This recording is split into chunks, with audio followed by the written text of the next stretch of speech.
Hace años, a fin de viajar de Charleston, en la Carolina del Sur, a Nueva York, reservé pasaje a bordo del excelente paquebote Independence, a manos del capitán Hardy. Si el tiempo lo permitía, zarparíamos el 15 de aquel mes, junio. El día anterior, o sea el 14, subí a bordo para disponer algunas cosas en mi camarote. Descubrí así que tendríamos a bordo gran número de pasajeros, incluyendo una cantidad de damas superior a la habitual. Noté que en la lista figuraban varios conocidos y, entre otros nombres, me alegré de encontrar el de Mr. Cornelius Wyatt, joven artista que me inspiraba un marcado sentimiento amistoso. Habíamos sido condiscípulos en la Universidad de C y solíamos andar siempre juntos. Su temperamento era el de todo hombre de talento y consistía en una mezcla de misantropía, sensibilidad y entusiasmo. A esas características unía el corazón más ardiente y sincero que jamás haya latido en un pecho humano. Observé que el nombre de mi amigo aparecía colocado en las puertas de 3 camarotes, y luego de recorrer otra vez la lista de pasajeros, vi que había sacado pasaje para sus 2 hermanas, su esposa y él mismo. Los camarotes eran suficientemente amplios y tenían 2 literas, una sobre la otra. Excesivamente estrechas, las literas no podían recibir a más de una persona. De todos modos, no alcancé a comprender por qué, para 4 pasajeros, se habían reservado 3 camarotes. En esa época me hallaba justamente en uno de esos estados de melancolía espiritual que inducen a un hombre a mostrarse anormalmente inquisitivo sobre meras nimiedades. Confieso avergonzado, pues, que me entregué a una serie de conjeturas, tan enfermizas como absurdas, sobre aquel camarote de más. No era asunto de mi incumbencia, claro está, pero lo mismo me dediqué pertinazmente a reflexionar sobre la solución del enigma. Por fin llegué a una conclusión que me asombró no haber columbrado antes. «Se trata de una criada, por supuesto», me dije. «Se precisa ser tonto para no pensar antes en algo tan obvio». Miré nuevamente la lista de pasajeros, descubriendo entonces que ninguna criada habría de embarcarse con la familia, aunque por lo visto tal había sido en principio la intención, ya que luego de escribir «y criada» habían tachado las palabras. «Pues entonces se trata de un exceso de equipaje», me dije, «algo que Wyatt no quiere hacer bajar a la cala y prefiere tener a mano. Ah, ya veo, un cuadro. Por eso es que he estado tratando con Nicolino, el judío italiano». La suposición me satisfizo y por el momento dejé de lado mi curiosidad. Conocía muy bien a las 2 hermanas de Wyatt, jóvenes tan amables como inteligentes. En cuanto a su esposa, como aquel llevaba poco tiempo de casado, aún no había podido verla. Wyatt había hablado muchas veces de ella en mi presencia, con su estilo habitual lleno de entusiasmo. La describía como de espléndida belleza, llena de ingenio y cualidades. De ahí que me sintiera muy ansioso por conocerla. El día en que visité el barco, el 14, el capitán me informó que también Wyatt y los suyos acudirían a bordo, por lo cual me quedé una hora con la esperanza de ser presentado a la joven esposa. Pero al fin se me informó que la señora Wyatt se hallaba indispuesta y que no acudiría a bordo hasta el día siguiente, a la hora de zarpar. Llegó el momento y me encaminaba de mi hotel al embarcadero cuando encontré al capitán Hardy, quien me dijo que, debido a las circunstancias, frase tan estúpida como conveniente, el Independence no se haría a la mar hasta 1 o 2 días después, y que, cuando todo estuviera listo, me mandaría avisar para que me embarcara. Encontré esto bastante extraño, ya que soplaba una sostenida brisa del sur, pero como las circunstancias no salían a la luz, pese a que indagué todo lo posible al respecto, no tuve más remedio que volverme al hotel y devorar a solas mi impaciencia. Pasó casi una semana sin que llegara el esperado aviso del capitán. Lo recibí por fin y me embarqué de inmediato. El barco estaba atestado de pasajeros y había la confusión habitual en el momento de izar velas. El grupo de Wyatt llegó unos minutos después que yo. Estaban allí las 2 hermanas, la esposa y el artista, este último en uno de sus habituales accesos de melancólica misantropía. Demasiado conocía su humor, sin embargo, para prestarle especial atención. Ni siquiera se molestó en presentarme a su esposa, quedando este deber de cortesía a cargo de su hermana Marian, tan amable como inteligente, quien con breves y presurosas palabras nos presentó el uno a la otra. La señora Wyatt se cubría con un espeso velo y, cuando lo levantó para contestar a mi saludo, debo reconocer que me quedé profundamente asombrado. Pero mucho más me hubiera asombrado de no tener ya el hábito de aceptar a beneficio de inventario las entusiastas descripciones de mi amigo, toda vez que se explayaba sobre la hermosura femenina. Cuando la belleza constituía su tema, sabía de sobra con qué facilidad se remontaba a las regiones del puro ideal. La verdad es que no pude dejar de advertir que la señora Wyatt era una mujer decididamente vulgar. Si no fea del todo, me temo que no le andaba muy lejos. Vestía, sin embargo, con exquisito gusto, y no dudé de que había cautivado el corazón de mi amigo con las gracias más perdurables del intelecto y del alma. Pronunció muy pocas palabras. Inmediatamente entró en el camarote en compañía de su esposo. Mi anterior curiosidad volvió a dominarme. No había ninguna criada, y de eso no cabía duda. Me puse a observar en busca del equipaje extra. Luego de alguna demora, llegó al embarcadero un carro conteniendo una caja oblonga de pino, que al parecer era lo único que se esperaba. Apenas a bordo la caja, levamos ancla, y poco después de cruzar felizmente la barra, enfrentamos el mar abierto. He dicho que la caja en cuestión era oblonga. Tenía unos 6 pies de largo por 2,5 de ancho. La observé atentamente, y además me gusta ser preciso. Ahora bien, su forma era peculiar, y tan pronto la hube contemplado en detalle, me felicité por lo acertado de mis conjeturas. Se recordará que, de acuerdo con estas, el equipaje extra de mi amigo el artista debía consistir en cuadros, o por lo menos en un cuadro. No ignoraba que durante varias semanas Wyatt había mantenido conversaciones con Nicolino, y ahora veía a bordo una caja que, a juzgar por su forma, solo podía servir para guardar una copia de la Última Cena de Leonardo. No ignoraba, además, que una copia de esa pintura, ejecutada en Francia por Rubini el joven, había estado cierto tiempo en posesión de Nicolino. Me pareció, pues, que la cuestión quedaba suficientemente resuelta. Me reí, quizá demasiado, pensando en mi perspicacia. Era la primera vez que, hasta donde podía saberlo, Wyatt me ocultaba alguno de sus secretos artísticos, pero no cabía duda de que en esta ocasión trataba de hacerme una treta y pasar de contrabando a Nueva York una magnífica pintura, confiando en que no me daría cuenta de nada. Resolví tomarme un buen desquite, sin esperar mucho. Había, no obstante, algo que me fastidiaba. La caja no fue colocada en el camarote sobrante, sino depositada en el de Wyatt, donde ocupaba casi por completo el piso para evidente incomodidad del artista y de su esposa, acrecentada además porque la brea o la pintura con la cual se habían trazado grandes letras emitía un olor muy fuerte, desagradable y, para mí, especialmente repugnante. Sobre la tapa aparecían estas palabras: Señora Adelaide Curtis, Albany, Nueva York. Envío de Cornelius Wyatt. Esc. Este lado hacia arriba. Trátese con cuidado. Estaba yo enterado de que la señora Adelaide Curtis, de Albany, era la suegra del artista, pero consideré que éste había hecho estampar su nombre a fin de mistificarme mejor. Me sentía seguro de que la caja y su contenido no seguirían viaje a Albany, sino que quedarían en el estudio de su misantrópico amigo, en Chambers Street, Nueva York. Durante los primeros 3 o 4 días tuvimos un tiempo excelente a pesar del viento de proa, pues había virado al norte apenas hubimos perdido de vista la costa. Por consiguiente, los pasajeros estaban de muy buen humor y dispuestos a la sociabilidad. Tengo que exceptuar, sin embargo, a Wyatt y a sus hermanas, que se mostraban reservados y fríos, en forma que no pude menos de considerar descortés hacia el resto del pasaje. De la conducta de Wyatt no me preocupaba mucho. Estaba melancólico más allá de lo acostumbrado en él. Incluso diré que se mostraba lúgubre, pero no podía extrañarme dadas sus excentricidades. En cambio, me resultaba imposible excusar a sus hermanas. Se encerraban en su camarote la mayor parte del día, negándose terminantemente, a pesar de mi insistencia, a alternar con nadie a bordo. La señora Wyatt era, en cambio, mucho más agradable. Vale decir que era parlanchina, y esto tiene mucha importancia en un viaje por mar. Pronto se mostró excesivamente familiar con la mayoría de las señoras, y para mi profunda estupefacción, mostró una tendencia poco disimulada a coquetear con los hombres. A todos nos divertía muchísimo.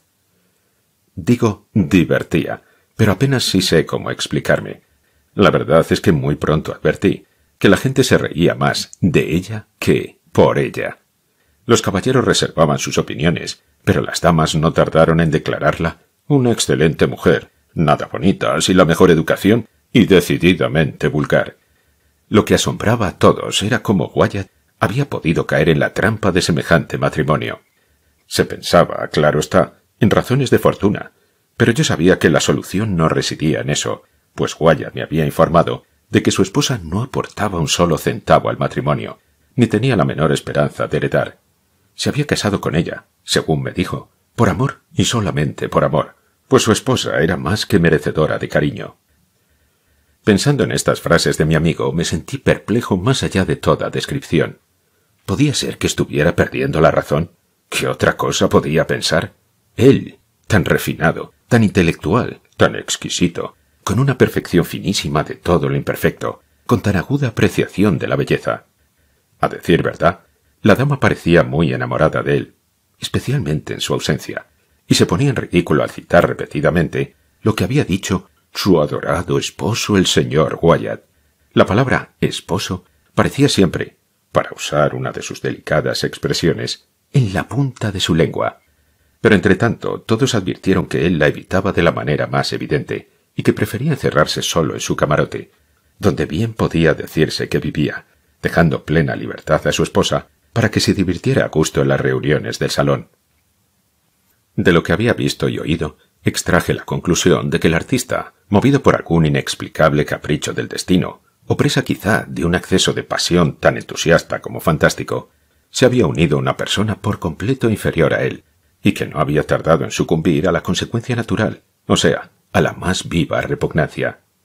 Me apiadé de él desde lo más profundo de mi corazón, pero no por ello pude perdonarle el secreto que había mantenido sobre el embarque de la última cena. Continué, pues, resuelto a saborear mi venganza. Un día subió Wyatt al puente, y, luego de tomarlo del brazo como era mi antigua costumbre, echamos a andar de un lado a otro. Su melancolía, que yo encontraba muy natural dadas las circunstancias, continuaba invariable. Habló poco, con tono malhumorado y haciendo un gran esfuerzo. Aventuré una broma y vi que luchaba penosamente por sonreír. ¡Pobre diablo! Pensando en su esposa, me maravillaba que fuera incluso capaz de aparentar alegría. Pero, finalmente, me determiné a sondearlo a fondo, comenzando una serie de veladas insinuaciones sobre la caja oblonga, a fin de que, poco a poco, se diera cuenta de que yo no era para nada víctima de su pequeña mistificación. Con tal propósito, y a fin de descubrir mis baterías, dije algo sobre la curiosa forma de esa caja, y al pronunciar estas palabras, le hice una sonrisa de inteligencia, le guiñé un ojo, todo esto mientras le daba suavemente con el dedo en las costillas. La manera en que Wyatt recibió tan inocente broma me convenció al punto de que se había vuelto loco. Primeramente me miró como si le resultara imposible comprender el ingenio de mi observación, pero a medida que mis palabras iban abriéndose lentamente paso en su cerebro, los ojos parecieron querer salírsele de las órbitas. Su rostro se puso escarlata, luego palideció espantosamente, y como si lo que yo le había insinuado le divirtiera muchísimo, estalló en carcajadas que, para mi estupefacción, se prolongaron cada vez con más fuerza durante largos minutos. Finalmente se desplomó pesadamente sobre cubierta. Mientras me esforzaba por levantarle, tuve la impresión de que había muerto. Pedí auxilio y, con mucho trabajo, le hicimos volver en sí. Apenas reaccionó, se puso a hablar incoherentemente, hasta que le sangramos y le metimos en la cama. A la mañana siguiente se había recobrado del todo, por lo menos en lo que se refiere a la salud física. De su mente prefiero no decir nada. Evité encontrarme con él durante el resto del viaje, siguiendo el consejo del capitán, quien parecía coincidir plenamente conmigo en que Wyatt estaba loco, pero me pidió que no dijese nada a los restantes pasajeros. Inmediatamente después de la crisis de mi amigo, ocurrieron varias cosas que exaltaron todavía más la curiosidad que me poseía. Entre otras, señalaré la siguiente. Me sentía nervioso por haber bebido demasiado té verde, y dormía mal, tanto que durante 2 noches no pude pegar los ojos. Mi camarote daba al salón principal, o salón comedor, como todos los camarotes ocupados por hombres solos. Las 3 cabinas de Wyatt comunicaban con el salón posterior, el cual estaba separado del principal por una liviana puerta corrediza que no se cerraba nunca, ni siquiera de noche. Como seguíamos navegando con viento en contra, el barco escoraba acentuadamente a sotavento, y cada vez que el lado de estribor se inclinaba en este sentido, la puerta divisoria se corría y quedaba en esa posición, sin que nadie se molestara en levantarse y cerrarla. Mi camarote hallábase en una posición tal que, cuando tenía abierta la puerta, lo que ocurría siempre a causa del calor, podía ver con toda claridad el salón posterior, e incluso esa parte a donde daban los camarotes de Wyatt. Pues bien, durante 2 noches, no consecutivas, en que me hallaba despierto, vi que, a eso de las 11, la señora Wyatt salía cautelosamente del camarote de su esposo y entraba en el camarote sobrante, donde permanecía hasta la madrugada, hora en que Wyatt iba a buscarla y la hacía entrar nuevamente en su cabina. Resultaba claro, pues, que el matrimonio estaba separado. Ocupaban habitaciones aparte, sin duda a la espera de un divorcio más absoluto. Y pensé que en eso residía, después de todo, el misterio del camarote suplementario. Mucho me interesó, además, otra circunstancia. Durante las 2 noches de insomnio a que he aludido, inmediatamente después que la señora Wyatt hubo entrado en el tercer camarote, atrajeron mi atención ciertos singulares sonidos ahogados que brotaban del de su esposo. Tras de escuchar un tiempo, logré explicarme perfectamente su significado. Aquellos ruidos los producía el artista al abrir la caja oblonga mediante un escoplo y una maza, esta última envuelta en alguna materia algodonosa o de lana que amortiguaba los golpes. A fuerza de escuchar, me pareció que podía distinguir el preciso momento en que Wyatt levantaba la tapa, y también cuando la retiraba a fin de depositarla en la litera superior de su cabina. Me di cuenta de esto último a causa de los golpecitos que daba la tapa contra los tabiques de madera del camarote, mientras que Wyatt trataba de depositarla con toda suavidad en la litera por no haber espacio en el suelo. A eso seguía un profundo silencio, sin que volviera a escuchar nada hasta el amanecer, como no fuera, si cabe mencionarlo, un leve sonido semejante a sollozos o suspiros, tan sofocados que resultaban casi inaudibles, a menos que se tratara de un producto de mi imaginación. He dicho que aquello hacía pensar en sollozos o suspiros, pero muy bien podía tratarse de otra cosa. Más bien, cabía pensar en una ilusión auditiva.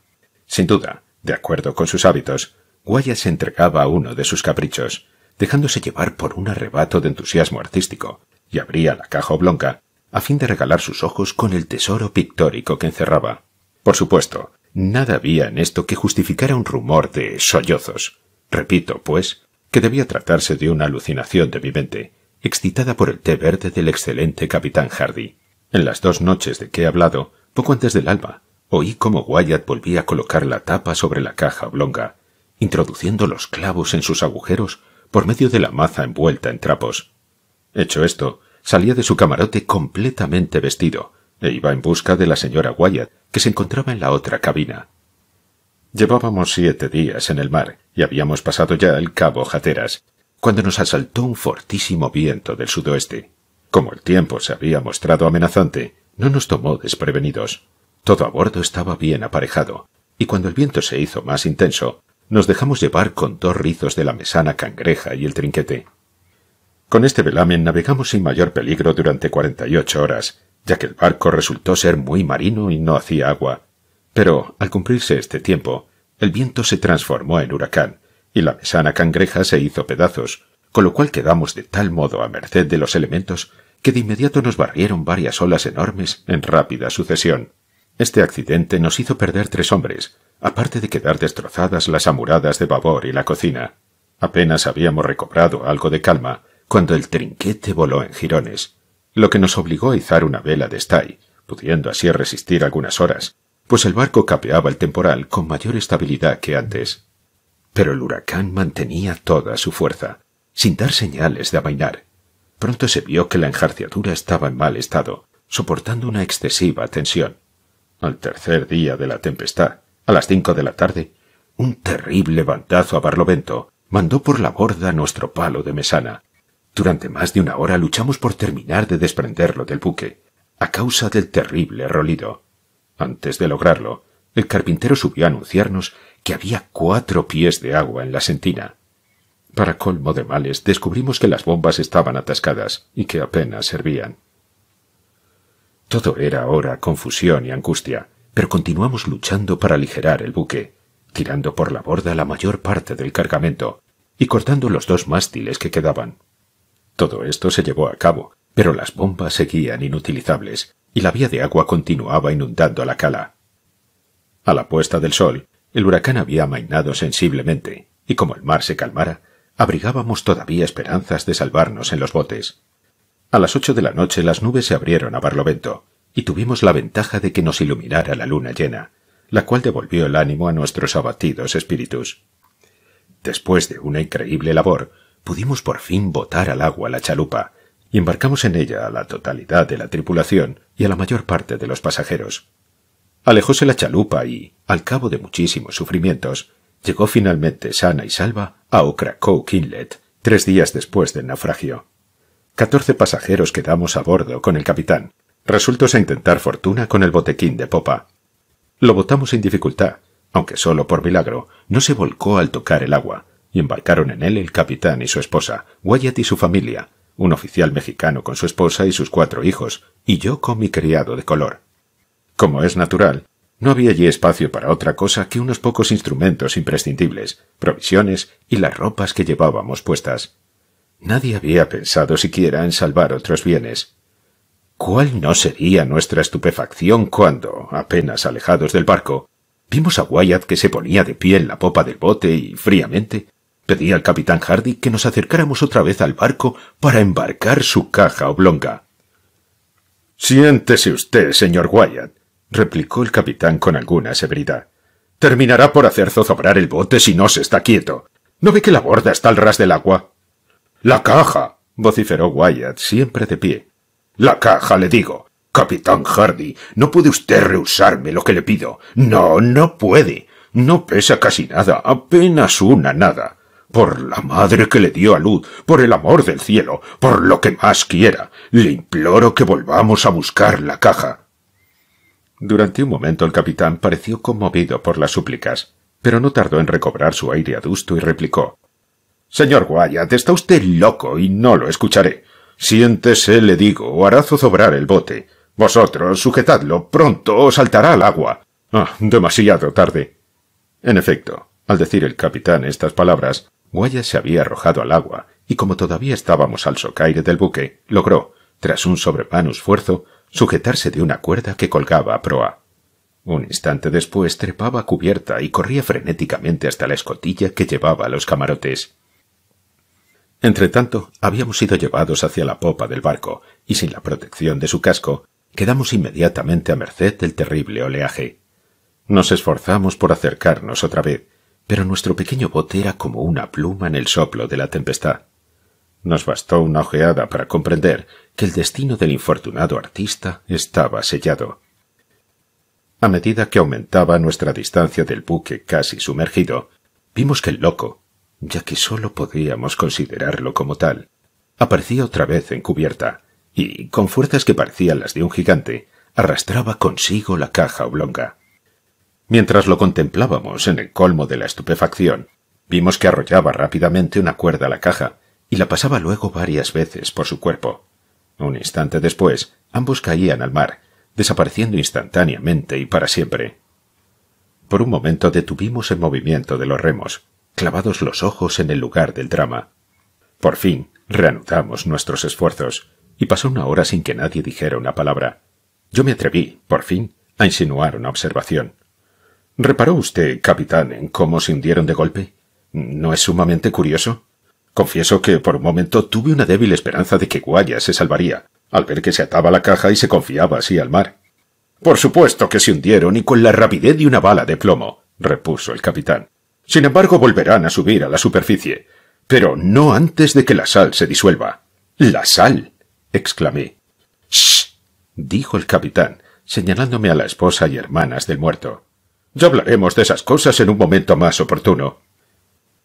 Mucho sufrimos y escapamos por muy poco de la muerte, pero la fortuna nos favoreció al igual que a nuestros camaradas de la chalupa. Más muertos que vivos, después de 4 días de horrible angustia, tocamos tierra en la playa opuesta a Roanoke Island. Permanecimos allí una semana, pues los raqueros no nos trataron mal y finalmente hallamos la manera de llegar a Nueva York. Un mes después de la pérdida del Independence, me encontré casualmente en Broadway con el capitán Hardy. Como es natural, nuestra conversación versó sobre el naufragio y, en especial, sobre el triste destino del pobre Wyatt. En esa ocasión me enteré de los detalles siguientes. El artista había tomado pasaje para él, su esposa, sus 2 hermanas y una criada. Tal como él la había descrito, su esposa era la más encantadora y cultivada de las mujeres. En la mañana del 14 de junio, día en que visité por primera vez el barco. La señora Wyatt enfermó repentinamente y murió. El joven esposo estaba enloquecido de dolor, pero las circunstancias le impedían aplazar su viaje a Nueva York. Era necesario que llevara su madre el cuerpo de la esposa adorada, aunque, por otra parte, no ignoraba que un prejuicio universal le impediría hacerlo abiertamente. De cada 10 pasajeros, 9 habrían abandonado el barco antes de hacerse a la mar en compañía de un cadáver. En este dilema, el capitán Hardy consintió en que el cuerpo, parcialmente embalsamado y colocado entre espesas capas de sal en una caja de dimensiones adecuadas, fuera subido a bordo como si se tratara de una mercancía. Nada se diría sobre el fallecimiento de la dama, mas, como ya era sabido que Wyatt había tomado pasaje para él y su esposa, fue preciso encontrar a alguien que desempeñara el papel de esta última durante el viaje. La doncella de la difunta aceptó ese papel voluntariamente. El camarote sobrante, que en principio había sido tomado para la criada, fue naturalmente conservado. Allí dormía aquella, como se supondrá, todas las noches. De día representaba, en la medida de sus posibilidades, el papel de ama, cuya persona era totalmente desconocida para los pasajeros de a bordo, como se tuvo buen cuidado de verificar previamente. En cuanto a mi engaño, nació de un temperamento demasiado negligente, inquisidor e impulsivo. Pero, desde entonces, es muy raro que duerma bien de noche. De cualquier lado que me vuelva, es siempre un rostro que me hostiga. Y una risa histérica resonará para siempre en mis oídos.